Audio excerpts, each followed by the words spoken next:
all these lives were killed or taken away, 5,000 lives in one shell. Bahauddin Ghalaini headed Al Basma IVF Center, Gaza's biggest. He doesn't know if the Israeli strike in December targeted the lab specifically or not. But the impact of that single blast was far-reaching. We know deeply this 5,000 lives or potential lives means for their parents, either for the future or for their past. It was for days, I would say, crying for this, what happened.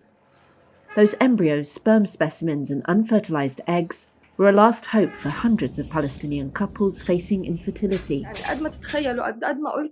Whatever you imagine, or I tell you about how hard the IVF journey is, only those who have been through it know what it's really like.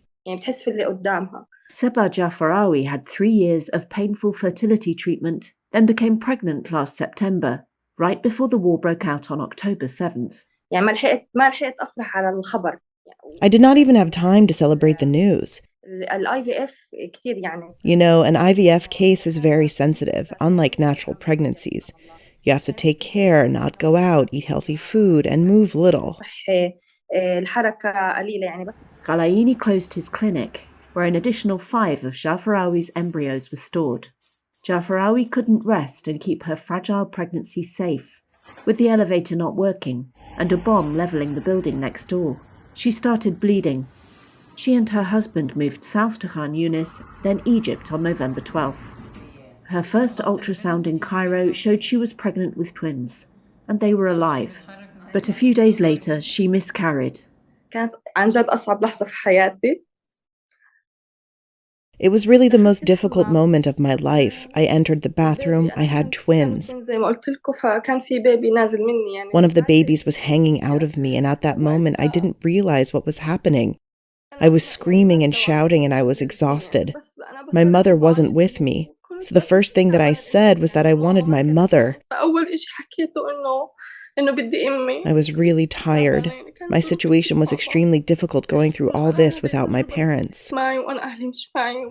At least 9 clinics in Gaza performed IVF. Most frozen embryos in Gaza were stored at the Al Basma Center.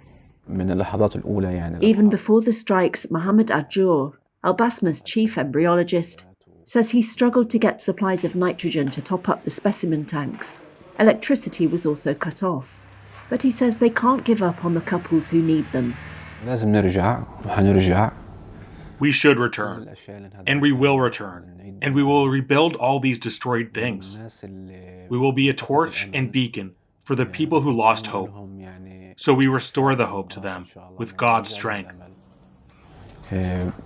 باللي ربنا بيقدرنا عليه إن شاء الله.